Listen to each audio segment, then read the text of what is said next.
So ಅದು first love is best love ಅಂತ ಹೇಳ್ತಲ್ಲ ಯಾವಾಗಲೂ. ಸೊ ಅದು ಇನ್ನೂವರೆಗೂ ನನ್ನ ಕೈಲಿ ಮರೆಯೋಕ್ಕಾಗಲ್ಲ.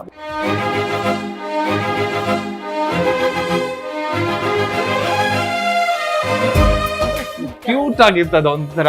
ಅವನನ್ನು ಹೊರಗಡೆ ಕರ್ಕೊಂಡು ಹೋಗಿದ್ದು, ಅವ್ನಿಗೆ ಗೊತ್ತಿತ್ತು ನಾನು ಟ್ರಾನ್ಸ್ಫಾರ್ಮೇಷನ್ ಆಗ್ತೀನಿ ಮುಂದಕ್ಕೆ, ಅದೆಲ್ಲ ಗೊತ್ತಿತ್ತು. ಅವ್ನಿಗೆ ಗೊತ್ತಿದ್ದೆ ಅಕ್ಸೆಪ್ಟ್ ಮಾಡ್ಕೊಂಡಿದ್ದ. ಒಂದು ಹೆಣ್ಣು ಥರ ನಾನು ಟ್ರೀಟ್ ಮಾಡ್ತಿದ್ದ.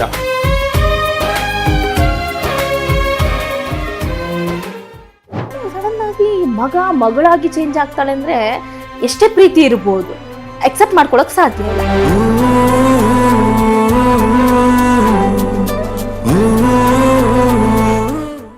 ಅವ್ರು ಒಂಥರ ಟ್ರೀಟ್ ಮಾಡಿದ್ರು. ನಮ್ಮಪ್ಪ ಮಾತಾಡಿಲ್ಲ. ಹೋಗಿದ ತಕ್ಷಣ ಜೋರಾಗಿ ಡೋರ್ ಹಾಕ್ಬಿಟ್ರು. ಆ ಸರ್ಜರಿ ನೋವುಗಳನ್ನ ನೆನ್ಸ್ಕೊಳ್ಳೋದಾದ್ರೆ ಹೇಗಿತ್ತು ಆ ಆರಿಬಲ್ ಡೇಸ್ ಅಂತ? ಬಾಟಮ್ ಸರ್ಜರಿ ಮಾಡಿಸ್ಕೊಂಡಾಗ ನಾನು ಬರ್ತೀನಿ ಅಂತಾನೆ ನನ್ಗೆ ಗೊತ್ತಿರಲಿಲ್ಲ. ನಿಮ್ಮನ್ನ ನೀವು ಹಿಡಿತದಲ್ಲಿ ಇಟ್ಕೊಂಡಿದ್ರಿ. ಸೊ ಈ ಹಿಡಿತದಿಂದ ನೀವು ಯಾವಾಗ ಆಚೆ ಬಂದ್ರಿ ಅಂತ? ಸೊ ನಾನು ವೆಯ್ಟ್ ಮಾಡಿ ನನ್ನ ತಂಗಿ ಮ್ಯಾರೇಜ್ ತನಕ ವೆಯ್ಟ್ ಮಾಡ್ದೆ. ಬಿಕಾಸ್ ಯಾಕಂದರೆ ನಿಮ್ಗೆ ಗೊತ್ತು, ನನ್ನ ಮನೆಯಲ್ಲಿ ಈ ಥರ ಒಬ್ರು ಏನೋ ಚೇಂಜ್ ಆಗ್ಬಿಟ್ರೆ ಹೆಣ್ಣು ತಗೊಳ್ಳೋ ಮನೆಯಲ್ಲಿ ಅಂತ ಹೇಳ್ಬಿಟ್ಟು ವೆಯ್ಟ್ ಮಾಡಿಬಿಟ್ಟು ನನ್ನ ತಂಗಿಗೋಸ್ಕರ ವೆಯ್ಟ್ ಮಾಡಿಕೊಂಡು ಅವಳ ಮ್ಯಾರೇಜ್ ಆಗಿದ ತಕ್ಷಣ ಇಮ್ಮಿಡಿಯೇಟ್ ವೆರಿ ನೆಕ್ಸ್ಟ್ ಡೇನೇ ನಾನು ಹೋಗ್ಬಿಟ್ಟು ಹಾರ್ಮೋನ್ಸ್ ಇದೆಲ್ಲ ಸ್ಟಾರ್ಟ್ ಮಾಡಿಬಿಟ್ಟಿದ್ದೆ, ಸರ್ಜರಿ ಮಾಡಿಸ್ಕೊಬಿಟ್ಟಿದ್ದೆ. ಸೊ ಅವಾಗ ನಮ್ಮ ಮನೇಲಿ ಶಾಕ್ ಅವ್ರಿಗೆ, ಏನು ಇಂಥ ಕೆಲಸ ಮಾಡ್ಬಿಟ್ಟಲ್ಲ ನೀನು ಅಂತ. ಬಟ್ ನಾನು ಅವ್ರಿಗೆ ಹೇಳ್ತಾ ಬರ್ತಾ ಇದ್ದೆ, ಸೊ ಈ ಥರ ನಂಗೆ ಪ್ರಾಬ್ಲಮ್ ಇದೆ, ನನಗೆ ಏನೋ ಒಂಥರ ನಾನು ಈ ಥರ ಇರೋಕ್ಕೆ ಇಷ್ಟ ಇಲ್ಲ, ನಾನು ಆಶಿಕಾಗಿ ಇರೋಕ್ಕೆ ಇಷ್ಟ ಇಲ್ಲ, ನಾನು ಜೆಂಡರ್ ಚೇಂಜ್ ಮಾಡ್ಕೋಬೇಕಂತ ತುಂಬ ಆಸೆ ಇದೆ, ನನ್ನಲ್ಲಿ ಏನೇನು ಭಾವನೆ ತುಂಬ ಇದೆ, ನನಗೆ ಅಟ್ರಾಕ್ಷನ್ ಬಂದ್ಬಿಟ್ಟು ಹುಡುಗರ ಮೇಲೆ ಜಾಸ್ತಿ ಇದೆ, ಹೇಳ್ಕೊಂಡ್ಬಿಟ್ರಿ. ನಮ್ಮ ತಾಯಿ ಥರ ಜಾಸ್ತಿ ಹೇಳ್ಕೊತಿದ್ದೆ. ಆಮೇಲೆ ನನ್ನ ತಂಗಿಗೆ ತುಂಬ ಡೌಟ್ ಬರೋದು, ನಾನು ಮಾಡೋದೆಲ್ಲ ತುಂಬ ಡೌಟ್ ಬರೋದು ನಮ್ಮ ತಂಗಿಗೆ. ನನ್ನ ಫ್ರೆಂಡ್ಸ್ ಎಲ್ಲ ಒಂಥರ ಸಡನ್ ಆಗಿ ಗೊತ್ತಿಲ್ಲದೆ ಕದ್ದು ಮುಚ್ಚಿ ಮಾತಾಡ್ತೀವಲ್ಲ ಹೋಗಿ ಬಾರಿ ಅಂತೆಲ್ಲ, ಅದೆಲ್ಲ ಕಂಡಿಡ್ ಬಿಡ್ತಾ ಇದ್ರು. ಆಮೇಲೆ ನನಗೆ ಒಂದು ಲವ್ ಸ್ಟೋರಿನೂ ಇತ್ತು ಅವಾಗ. ಇಂಟ್ರೆಸ್ಟಿಂಗ್. ಅವಾಗ ಚಿಕ್ಕ ಫೋನ್ ಬರ್ತಿತ್ತಲ್ಲ, ಆ ಫೋನ್ ಕೀಪ್ಯಾಡ್ ಫೋನ್ ಅಲ್ಲಿ ಅದ್ರಲ್ಲಿ 100 SMS ಬರ್ತಾ ಇತ್ತು. ನಾನು ಒಬ್ಬನ್ ಟೆಕ್ಸ್ಟ್ ಮಾಡ್ತಿದ್ದೆ. ಸೊ ಅವಾಗ ಅವ್ರಿಗೆ ಡೌಟ್ ಬಂದ್ಬಿಡ್ತು, ಇದೇನಿದು ಹುಡುಗ ಮೆಸೇಜ್ ಮಾಡ್ತಾ ಇದ್ದಾನೆ. ಅವ್ರ ಮನೇಲೆ ಡೌಟ್ ಕಂಡಿಡ್ಬಿಟ್ಟು ನೀನ್ ಬರಕ್ ಹೋಗ್ಬೇಡಪ್ಪ ನಮ್ಮ ಮನೆ ಹತ್ರ ಅಂತಾನೆ ಹೇಳ್ಬಿಟ್ಟು ಸ್ಟಾಪ್ ಮಾಡಿಸ್ಬಿಟ್ಟಿದ್ರು. ಅವನ ಹತ್ರ ನಾನ್ ಮಾತಾಡೋದಾಗ್ಲಿ, ಅವ್ನು ನನ್ನ ಹತ್ರ ಮಾತಾಡೋದಾಗ್ಲಿ ಸ್ಟಾಪ್ ಮಾಡಿಸ್ಬಿಟ್ಟಿದ್ರು. ಸ್ಟಾಪ್ ಆಗೋಯ್ತು. ಸೊ ಅದೇ ಲಾಸ್ಟ್ ಅಥವಾ ಕಂಟಿನ್ಯೂ ಆಯ್ತಾ? ಅದು ತುಂಬಾ ಕ್ರಶ್ ಲೈಫಲ್ಲಿ ತುಂಬಾ ಬರುತ್ತೆ ಕ್ರಶ್. ಓಕೆ, ಕ್ರಶ್ ಒಂದ್ ಕಡೆ ಆದ್ರೆ ಒಂದು ಲವ್ ಅಂತ ಅಂದ್ರೆ ಲೈಕ್ ಮನ್ಸಿಗೆ ಇಷ್ಟ ಆಗೋದು ಬೇರೆ, ಕಣ್ಣಿಗೆ ಇಷ್ಟ ಆಗೋದು ಬೇರೆ. ಸೊ ಮನ್ಸಿಗೆ ಇಷ್ಟ ಆಗಿದ್ ಯಾವುದು ಅಂತ? ಸೊ ಅದು first love is best love ಅಂತ ಹೇಳ್ತಲ್ಲ ಯಾವಾಗ್ಲೂ. ಸೊ ಅದು ಇನ್ನೂವರೆಗೂ ನನ್ನ ಕೈಲಿ ಮರೆಯಕ್ಕಾಗಲ್ಲ. ಬಿಕಾಸ್ ಆ ಟೈಮಲ್ಲಿ ನನ್ಗೆ ಪ್ರೀತಿ ಅಂದ್ರೆ ಏನು ಅಂತಾನೆ ಗೊತ್ತಿಲ್ಲ. ಆ ಟೈಮಲ್ಲಿ ಅದೊಂಥರ ಮುಗ್ಧ ಆಗಿತ್ತು. ಅದೊಂಥರ ಅವನನ್ನು ಹೊರಗಡೆ ಕರ್ಕೊಂಡು ಹೋಗಿದ್ದು.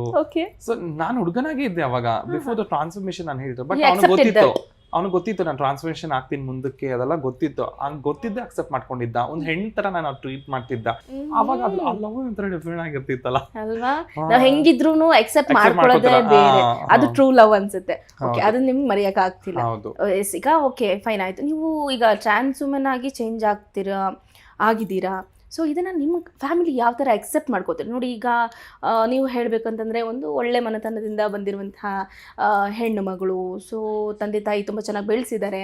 ಸೊ ಸಡನ್ನಾಗಿ ಮಗಳಾಗಿ ಚೇಂಜ್ ಆಗ್ತಾಳೆ ಅಂದರೆ ಎಷ್ಟೇ ಪ್ರೀತಿ ಇರ್ಬೋದು, ಅಕ್ಸೆಪ್ಟ್ ಮಾಡ್ಕೊಳಕ್ಕೆ ಸಾಧ್ಯ ಇಲ್ಲ.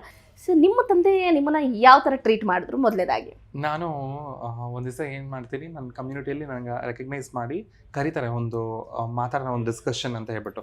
ಅವತ್ತು ನಾನು ಏನು ಮಾಡ್ತೀನಿ, ಟ್ರಾನ್ಸ್ಫಾರ್ಮೇಷನ್ ಮಾಡ್ತೀನಿ ಅಂತ ಗೊತ್ತಿತ್ತಲ್ವಾ, ಬಿಫೋರ್ ಮ್ಯಾರೇಜ್ ಒಂದ್ಸತಿ ಏನು ಮಾಡ್ಬಿಟ್ಟಿದ್ದೆ, ಕ್ರಾಸ್ ಡ್ರೆಸ್ ಮಾಡ್ಕೊಂಡು ಹೋಗ್ಬಿಟ್ಟು ಮನೆ ಮುಂದೆ ನಿಂತ್ಬಿಟ್ಟಿದ್ದೆ. ನಾನು ಮನೆಗೆ ಹೋಗ್ಬಿಟ್ಟಿದ್ದೆ. ನಾನು ಅವ್ರು ನೋಡಿ, ನಾನು ಅವಾಗ ಸ್ವಲ್ಪ ಸಣ್ಣ ಇದ್ದೆ, ಚೆನ್ನಾಗಿ ರೆಡಿ ಆಗ್ತಿದ್ದೆ, ಅವಾಗೆಲ್ಲ ಮೇಕಪ್ಸ್ ಎಲ್ಲ ತುಂಬ ಮಾಡ್ತಿದ್ದೆ. ಸೊ ಅವ್ರು ನೋಡ್ಬಿಟ್ಟು ಶಾಕ್ ಆಗ್ಬಿಟ್ರು, ಏನೋ ಹೀಗೆ ಬಂದಿದ್ಯಾ ಮನೆಗೆ ಅಂತ ಹೇಳ್ಬಿಟ್ಟು. ನಾನು ನಮ್ಮ ಅಮ್ಮನಿಗೆ ನನ್ಗೆ ಈ ಥರ ಇರ್ಬೇಕಂತ ಆಸೆ, ಏನು ಮಾಡೋದು ಅಂತ ಹೇಳ್ಬಿಟ್ಟು ಅವಾಗಲೇ ಇಮಿಡಿಯೇಟಾಗಿ ಬಂದ್ಬಿಟ್ಟೆ. ನಾನು ಮನೆಯಿಂದ ಬಂದ್ಬಿಟ್ಟೆ. ಅವ್ರು ಒಂಥರ ಟ್ರೀಟ್ ಮಾಡಿದ್ರು. ನಮ್ಮಪ್ಪ ಮಾತಾಡಿಲ್ಲ. ಹೋಗಿದ ತಕ್ಷಣ ಜೋರಾಗಿ ಡೋರ್ ಹಾಕ್ಬಿಟ್ರು. ಅದೆಲ್ಲ ತುಂಬ ಬೇಜಾರಾಯ್ತು, ಬಂದ್ಬಿಟ್ಟೆ ನಾನು. ಆಮೇಲೆ ನಾನು ಟ್ರಾನ್ಸ್ಫಾರ್ಮೇಷನ್ ಆಯ್ತಲ್ಲ, ಟ್ರಾನ್ಸ್ಫಾರ್ಮೇಷನ್ ಆದ್ಮೇಲೆ ಕೆಲಸ ಶುರು ಮಾಡ್ಕೊಂಡ್ಬಿಟ್ಟೆ. ನಾನು ಪಾರ್ಲರ್ ಟ್ರಾನ್ಸ್ಫಾರ್ಮೇಷನ್ ಆದ್ಮೇಲೂ ಕೆಲಸ ಅಂದ್ರೆ ನಿಮ್ ಲೈಫ್ ಅಲ್ಲಿ ಕೆಲಸ ಅನ್ನೋದನ್ನ ನಿಲ್ಸೇ ಇಲ್ಲ ನಾನು. ಸೊ ನೀವು ಬೇರೆ ಕಡೆ ಕಾನ್ಸಂಟ್ರೇಟ್ ಮಾಡೇ ಇಲ್ಲ. ನನ್ಗೆ ಯಾಕಂತ ಹೇಳಿದ್ರೆ ಕೆಲಸ ಅಂತ ನಾನು ಯಾಕೆ ಹೇಳ್ತಿದ್ದೀನಿ ಅಂದ್ರೆ, ಕೆಲಸ ಇದ್ರೆ ಮರ್ಯಾದೆ ಸಿಗ್ತಾ ಇತ್ತು, ಕೆಲಸ ಇಲ್ಲ ಅಂದರೆ ನಮ್ಮ ಮನೇಲಿ ಇವಾಗ ಯಾರಾದರೂ ಒಂದು ಇನ್ಕಮ್ ಬರ್ತಾ ಇದ್ರೆ ಅವ್ರಿಗೆ ತುಂಬ ರೆಸ್ಪೆಕ್ಟ್ ಇರುತ್ತೆ. ಇನ್ಕಮ್ ಇಲ್ಲ ಅಂದರೆ ರೆಸ್ಪೆಕ್ಟ್ ಇರ್ತಾ ಇರಲಿಲ್ಲ. ನಾನು ನೋಡ್ತಾ ಇರೋದು ನನ್ನ ಫ್ಯಾಮಿಲಿ ಹತ್ರ, ನಮ್ಮ ಅಕ್ಕಪಕ್ಕ ಮನೆ ಹತ್ರನೂ ನೋಡ್ತಾ ಇದ್ನಲ್ಲ, ಗಂಡಿದ್ರು ಕೆಲಸ ಮಾಡ್ತಿರಲಿಲ್ಲ, ಕುಡಿದ್ಬಿಟ್ಟು ಮನೇಲಿ ಬಂದು ಹೆಂಡ್ತಿ ನೋಡಿರೋದೆಲ್ಲ ನೋಡ್ತಾ ಇದ್ನಲ್ಲ. ಅದೇ ಒಂದು ಫ್ಯಾಮಿಲಿನ ರನ್ ಮಾಡ್ತಿರೋ ಪರ್ಸನ್ಗೆ ತುಂಬ ವ್ಯಾಲ್ಯೂ ಜಾಸ್ತಿ ಇರ್ತಿತ್ತು. ಅದು ಹೆಂಗಾದ್ರೂ ಇರ್ಲಿ, ಅವ್ರು ಏನ್ ಕೆಲಸನಾದ್ರೂ ಮಾಡ್ಲಿ, ದುಡ್ಡು ಬೇಕಷ್ಟೇ. ದುಡ್ಡಿದ್ರೆ ಯಾರು ಬೇಕಾದ್ರೂ ರೆಸ್ಪೆಕ್ಟ್ ಮಾಡ್ತಾರೆ. ಆ ಮೈಂಡ್ ಸೆಟ್ ತುಂಬಾ ಇತ್ತು ನನ್ನ ಹತ್ರ. ಸೊ ನಾವೇನೇ ಕೆಲಸ ಮಾಡಿ ಬಂದ್ರು, ಕುಳ್ತನ ಮಾಡಿದ್ರು ಕೂಡ ಅವ್ರಿಗೂ ಬೇಕಾದ್ರೆ ಬೆಲೆ ಕೊಟ್ಬಿಡ್ತಾರೆ, ದುಡ್ಡಿದ್ರೆ ಅಷ್ಟೇ. ಆತರ ಇರುವಾಗ ನಾನು ಕೆಲಸದಲ್ಲಿ ತೊಡಗಿಸ್ಕೋಬೇಕಂತಾನೆ ನಾನು ಶುರು ಮಾಡ್ಕೊಂಡಿದ್ದು. ಓಕೆ.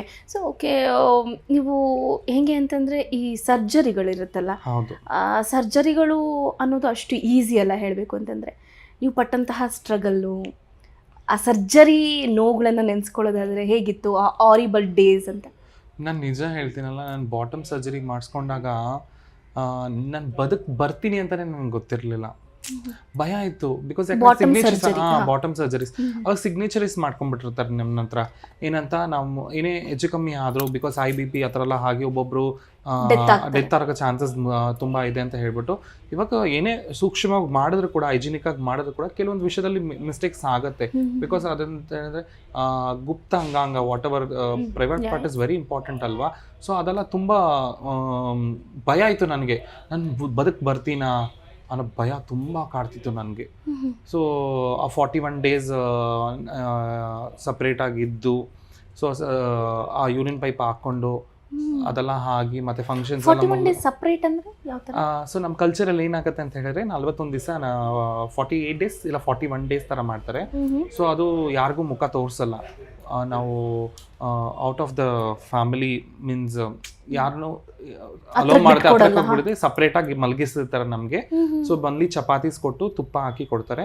ಸೊ ಡಿಕಾಷನ್, ಸೊ ಇಷ್ಟರಲ್ಲೇ ಊಟ ಇದಲ್ಲ. ಬಿಕಾಸ್ ಯಾಕಂದ್ರೆ ಅದು ಗಾಯ ಬೇಗ ಒಣಗ್ಬೇಕಂತ ಹೇಳ್ಬಿಟ್ಟು 41 days ಆದ್ಮೇಲೆ ಜಲ್ಸಾ ಅಂತ ಮಾಡ್ತಾರೆ ನಮ್ದ್ರಲ್ಲಿ. ಜಲ್ಸಾ ಮಾಡಿ ಆಮೇಲೆ ನಮ್ಮ ನಾರ್ಮಲ್ ಲೈಫ್ಗೆ ನಾವು ಕಂಟಿನ್ಯೂ ಮಾಡ್ಕೋಬಹುದು. ಸೊ ಅದೊಂದು ಬಾಟಮ್ ಸರ್ಜರಿ ಅಂತ. ಆಮೇಲೆ ನಂದು ಬ್ರೆಸ್ಟ್ ಇಂಪ್ಲಾಂಟ್ಸು ಮಾಡ್ಕೊಂಡಿದ್ದೀನಿ. ಸೊ ಸಿಲಿಕಾನ್ ಇಂಪ್ಲಾಂಟ್ಸ್ ಮೀನ್ಸು ಮಾಡಿಸ್ಕೊಂಡಿದ್ದೀನಿ. ಸೊ ಅದನ್ನು ಅಷ್ಟೇ, ನನಗೆ ಹೋದೆ ಒಂದು ಮಾಯ್ಶ್ಚರಿಗೆ ಹೋದಂಗೆ ಹೋಯಿತು. ಒಂದು ಅನೆಸ್ಥೀಶಾ ಕೊಟ್ಟಿರ್ತಾರೆ, ಲೋಕಲ್ ಅನೆಸ್ಥೀಶಾ ಕೊಟ್ಟಿದ ತಕ್ಷಣ ನಾನು ಮೂರ್ಛೆ ಹೋಗ್ಬಿಟ್ಟಿದ್ದೆ, ಕಾನ್ಶಿಯಸ್ ಇರಲಿಲ್ಲ. ಸೊ ಬ್ರೆಸ್ಟ್ ಇಂಪ್ಲಾಂಟ್ ಆಗಿ ನಂಗೆ ready breast next day with breast. ಅಂದ್ರೆ ಈಗ ಒಂಥರ ಡ್ರೀಮ್ ನಿಮ್ಗಿದು. ಡ್ರೀಮು ಫುಲ್ಫಿಲ್ ಆದಾಗ ಅದು ಆ ಖುಷಿನ ಹೇಳ್ಕೊಳಕ್ ಆಗೋದಿಲ್ಲ ನಾವು. ಅಯ್ಯೋ ನಾನಿಂದ ಕುಣಿದಾಡ್ಬಿಡ್ತೀನಿ ಇವಾಗ ಸೀರಿಯಸ್ಲಿ. ನಾನು ಇವಾಗ ನೀವು ಅವಾಗ್ಲೇ ಬಂದಾಗ ನೀವು ಚೆನ್ನಾಗಿ ಕ್ಯೂಟಾಗಿ ಕಾಣ್ತಿದ್ದೆ, ನಾನು ಹಂಗೆ ತೇಲಾಡ್ತಿದ್ದೀನಿ. Seriously I am telling you, ಎಷ್ಟು ಖುಷಿ ಅನ್ಸುತ್ತೆ ಅಂತ ಹೇಳಿದ್ರೆ, ನೀವು ಚೆನ್ನಾಗಿ ಕಾಣಿಸ್ತಿದ್ದೀರಾ, ನೀವು ಒಂದು ಹೆಣ್ಣು ತರ ಕಾಣ್ತಿದ್ದೀರಾ. ಚೆನ್ನಾಗಿ ಕಾಣಿಸ್ತಾ ಅದೆಲ್ಲ ಬೇಡ, ಒಂದು ಹೆಣ್ಣು ತರ ಕಾಣ್ತಿದ್ದೀರಾ, ಒಂದು ಹೆಣ್ಣಂತ ನಮ್ಮ ಗುರ್ತಿಸಿ ಇದ್ ಮಾಡಿದವಾಗ ಆ ಬರಕ್ ಖುಷಿನೇ ಹೇಳ್ಕೊಳಕ ನೋ ವರ್ಡ್ಸ್. ಓಕೆ, ನಿಜ ಅದ್ರಲ್ಲಿ ಮುಚ್ಚಿಟ್ಕೊಳ್ಳೋ ಅಂಥದ್ದು ಏನಿಲ್ಲ. ಆಕ್ಚುಲಿ ಹೇಳ್ಬೇಕಂದ್ರೆ ಸೊ ಒಂದು ಹೆಂಗೆ ಅಂದ್ರೆ ಕಾಂಪಿಟೇಷನ್ ಕೊಡೋ ಥರನೇ ಇದ್ದೀರಾ ಹೆಣ್ಣು ಮಕ್ಕಳಿಗೆ. ಸೊ ಅದನ್ನೇ ಹೇಳಿದ್ದು ನಾನೀಗ. ಓಕೆ, ಈಗ ಬ್ರೆಸ್ಟ್ ಟ್ರಾನ್ಸ್ಫಾರ್ಮೇಶನ್ ಅಂತ ಹೇಳಿದ್ರಿ, ಇಂಪ್ಲಾಂಟೇಶನ್. ಓಕೆ, ಸೊ ಆ ಬ್ರೆಸ್ಟ್ ಅಂದ್ರೆ ಲೈಕ್ ಸಿಲಿಕಾನ್ ಸಮಥಿಂಗ್ ಏನೋ ಹೇಳ್ತಾರೆ. ಸೊ ಅದು ಏನಾದ್ರು ಇಫ್ ಇನ್ ಕೇಸ್ ನಾನು ಕೇಳಿದ್ದೀನಿ ಅದನ್ನ, ಅಪ್ಪಿ ತಪ್ಪಿ ಏನಾದ್ರು ನೀವು ಬಿದ್ದು ಮಿಸ್ಟೇಕ್ ಆಗಿ ಬಿದ್ದೇ ಬೀಳ್ತೀವಿ ಅಥವಾ ಏನೋ ಒಂದು ಆಗುತ್ತೆ, ಸೊ ಅದನ್ನೆಲ್ಲ ಹೆಂಗ್ ಸಹಿಸ್ಕೋತೀರಾ ನೀವು ಅಂತ? ಅಂದ್ರೆ ಲೈಕ್ ಅದೇನಾದ್ರೂ ಹೊಡೆದೋಗ್ಬಿಡುತ್ತಾ ಅಥವಾ ಏನಾದ್ರೂ ಕಟ್ ಆಗುತ್ತಾ, ವಾಟ್ ಅಂತ? ಸೊ ಅದೇ ಬ್ರೆಸ್ಟ್ ಇಂಪ್ಲಾಂಟ್ಮೆಂಟ್ಸ್ ಅಲ್ಲಿ ತುಂಬಾ ಇಂಪ್ಲಾಂಟ್ಸ್ ಇದೆ. ಇಂಪ್ಲಾಂಟ್ಸ್ ಅಲ್ಲಿ ಬಂದ್ಬಿಟ್ಟು ಜೆಲ್ ಇದೆ ಮತ್ತೆ ಸಿಲಿಕಾನ್ ಇದೆ. ಸಿಲಿಕಾನ್ ಅನ್ನೋದು ಒಂದು ಕೈಂಡ್ ಆಫ್ ಲಿಕ್ವಿಡ್ ಟೈಪ್ ಬರುತ್ತೆ.